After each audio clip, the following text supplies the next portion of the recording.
Hello, in this video I will show you how to use the template action in Makyo.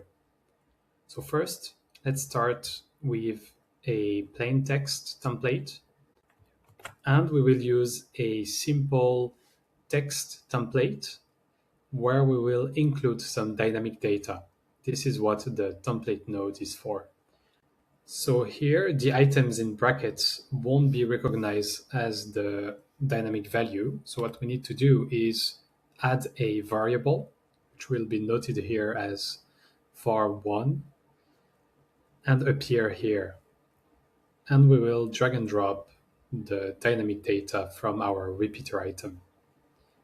We'll do this for reference as well. That will be variable 2. We'll do this for the amount, variable 3.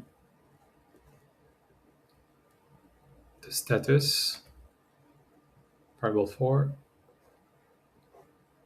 and finally the email, variable 5. All right, now we save our template and we will test it.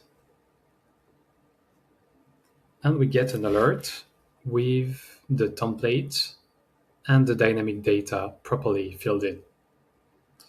Now let's have a look at other formats. One very useful format is the HTML template.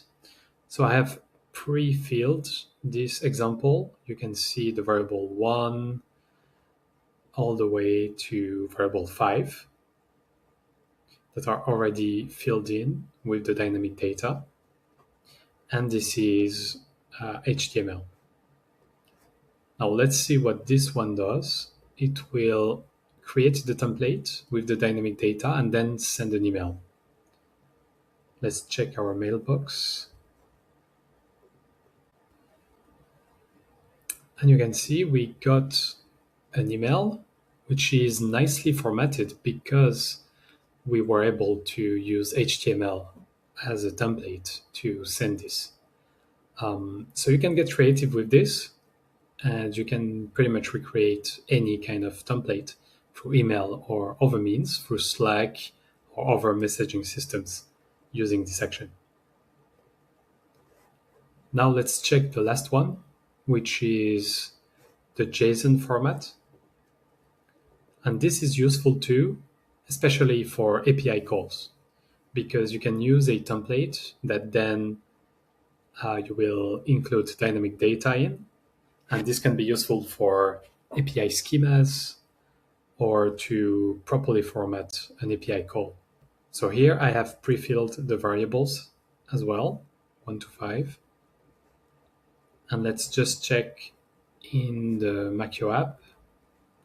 And you can see the JSON here with the field properly completed using the template. So this is how to use the template node in Makyo.